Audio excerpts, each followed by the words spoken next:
le choc au début est assez grand pour eux parce que ils partent du monde jeune avec des élèves de 14-15 ans dans notre école pour s'en venir ici avec des gens qui peuvent avoir 40 ans, qui sont retournés aux études après avoir changé d'orientation, de carrière et tout. Donc, on s'aperçoit, nous autres, après les fêtes surtout, là, quand ça fait 3-4 mois que l'élève est ici, que sa maturité est plus la même, là, vraiment.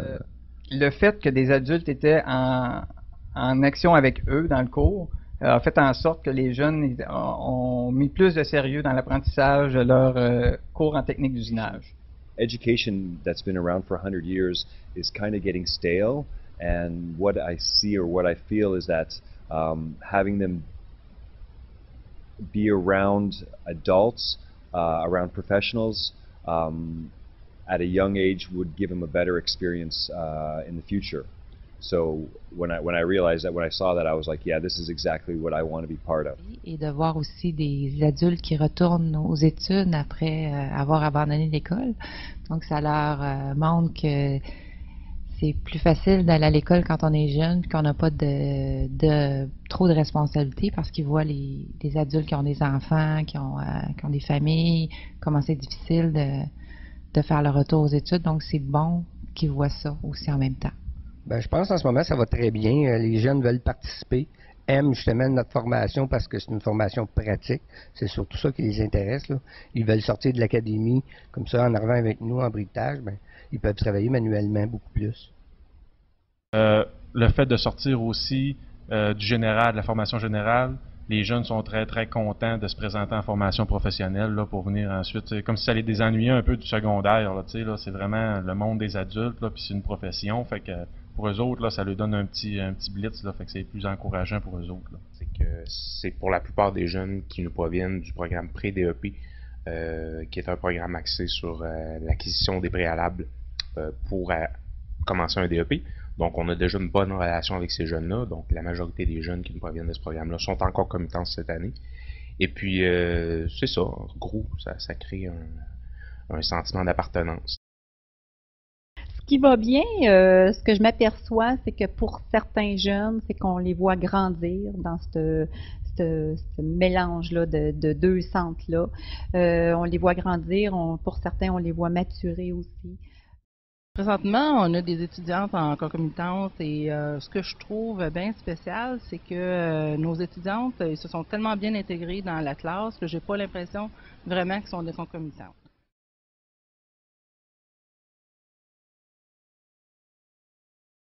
Mais le défi avec eux en ce moment, c'est surtout l'âge qu'ils ont. Ils sont plus jeunes que habituellement les élèves qu'on va avoir en briquetage. C'est beaucoup plus de discipline, vérifier un encadrement plus serré. Une chance qu'on a beaucoup la participation des enseignants, tuteurs qui ont au secondaire. Là, ça nous aide beaucoup. Je dirais que le défi qu'on a comme enseignant avec ces jeunes-là, c'est l'encadrement. L'encadrement dans le sens que on leur dit, ben écoute, tu es en formation générale et là on t'emmène en formation professionnelle. Donc on va appliquer plus sur la discipline, être ponctuel, travail d'équipe. On va se coller plus à formation entreprise. Et c'est là parfois que les jeunes élèves ont de la misère à distinguer ça. Mais en général, ça va bien. Ça s'acclimate avec le temps. Ils apprennent à travailler en équipe, puis ils apprennent aussi à être plus ponctuels. Ils sont jeunes. Malgré la souplesse à laquelle ils font part, qu'on peut cibler le côté positif, ça a le côté négatif, c'est que il manque de maturité à certains aspects. En fait, la maturité est très inégale à l'intérieur du groupe. C'est une clientèle qui est beaucoup plus jeune que ce qu'on peut avoir avec les élèves du régulier. En première année, on essaie, c'est sûr, de les structurer le plus possible pour qu'on ait le moins de discipline à faire, mais c'est certain que c'est des élèves qui sont moins responsables. De notre côté, je pense que c'est l'adaptation à notre enseignement ici, parce que bon, les élèves sont en individualisé, mais ils ont accès à Internet pour leurs études. Et aussi, les élèves ici ont le droit d'avoir de la musique, donc leur iPod. Donc, les concomitants aussi ont le droit. Donc, souvent, au début, là, c'est dur de rester concentré, de ne pas aller sur Internet sur d'autres choses que les études. Quand on parle de iPod ou toutes ces choses-là, nous, ils n'ont pas le droit à ça, ils n'ont pas le droit au cellulaire, ils n'ont pas le droit à rien. Fait que quand ils reviennent à l'école, il faut vraiment qu'ils comprennent que On a des règles à l'école qui sont pas les mêmes qu'en formation professionnelle. Il arrive d'un milieu qui est très, très encadré, en tout cas, du milieu secondaire, qui est très différent. Puis là, ils se rendent compte qu'on les considère comme des adultes, puis ils sont pas tous prêts à se faire considérer comme des adultes. Puis il y a une espèce d'arrimage pédagogique, gestionnel, comportemental là, qui est pas tout à fait toujours facile. Pour ma part, je pense qu'il devrait avoir une plus grande, un plus grand resserrement des critères pour les élèves avant l'admission pour qu'on ait une meilleure taux de rétention avec cette clientèle-là. C'est qu'avec les jeunes qui sont en concomitance cette année, on les voit 2 jours semaine. Donc, le lien est peut-être un petit peu plus difficile à créer quand c'est des jeunes qui nous arrivent du régulier. Tandis que les jeunes du pré-DEP, c'est sûr, on les connaît déjà, mais les jeunes du régulier, c'est peut-être un petit peu plus difficile de créer le lien avec eux autres puis de les suivre.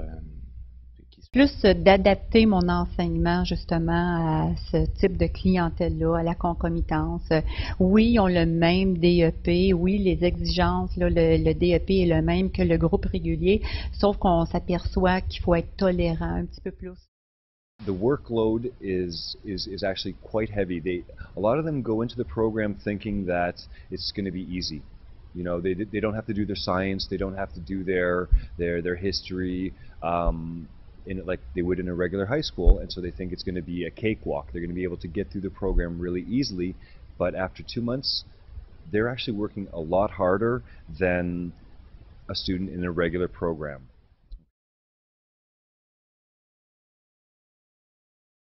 C'est de croire en eux autres, c'est de leur donner une chance de s'exprimer, puis de les accompagner là-dedans. Puis je pense que c'est un beau défi à relever. Moi, je dirais d'être motivé, de prendre ses études au sérieux, puis aussi d'avoir une vision d'avenir. Ce sont des conditions qui sont gagnantes. Qu'ils soient bien orientés, OK, avant d'arriver, de bien choisir leur DEP pour qu'il y ait une certaine, un certain désir, qu'ils connaissent peut-être un petit peu plus le métier comme tel avant de s'inscrire là, dans certains DEP. C'est le pairage entre la formation professionnelle puis la formation générale. C'est évident que si on voulait parler de mathématiques, on pourrait amener plein d'exemples de mécanique à l'intérieur des cours de maths, des exemples de chimie, d'acidité de batterie et compagnie. Il y a des exemples, là, je pourrais vous en nommer plein, mais c'est pas ça le but. En fait, en français, puis en anglais aussi. En anglais, c'est pas un peu, c'est tout ce qu'on a comme charte de diagnostic est en anglais. Donc, ça serait facile aller chercher vraiment des mots-clés, des terminologies pour approfondir puis augmenter l'intérêt de l'élève dans la mécanique. C'est qu'actuellement, nous, ce qu'on fait, c'est qu'on va rencontrer des élèves dans leur milieu de formation professionnelle et avec l'entente qu'on a avec les enseignants, on a un suivi, je dirais, presque quotidien avec les élèves. S'il arrive quelque chose au DEP, ben moi, j'ai un téléphone de son enseignant et on réagit en fonction de ce qui s'est passé. Je donnais l'exemple, la semaine passée, j'étais allé à Windsor, j'ai 14 élèves en soudage-montage. J'ai passé 2 heures à placoter avec les enseignants. On a fait une évaluation de chaque élève qui était là. Et ce matin, ben, je commence à rencontrer des élèves pour leur faire part de la situation, là, comment ça va leur DEP. En même temps, j'en profite pour glisser un peu ce qui se passe en formation générale aussi. Je trouve aussi le transfert d'informations est important. Si on ne sait pas qu'un élève a des difficultés quelconques ou si il en a parlé à l'école secondaire, puis l'information n'est pas transmise à nous, les profs de FP, on n'est pas en mesure de comprendre ce qui se passe dans sa tête. Une des conditions gagnantes, en fait, c'est qu'on a une bonne communication entre les enseignants. Ça permet de coordonner nos efforts et puis finalement de viser un but commun pour les élèves. Puis, il m'a volé ma réponse.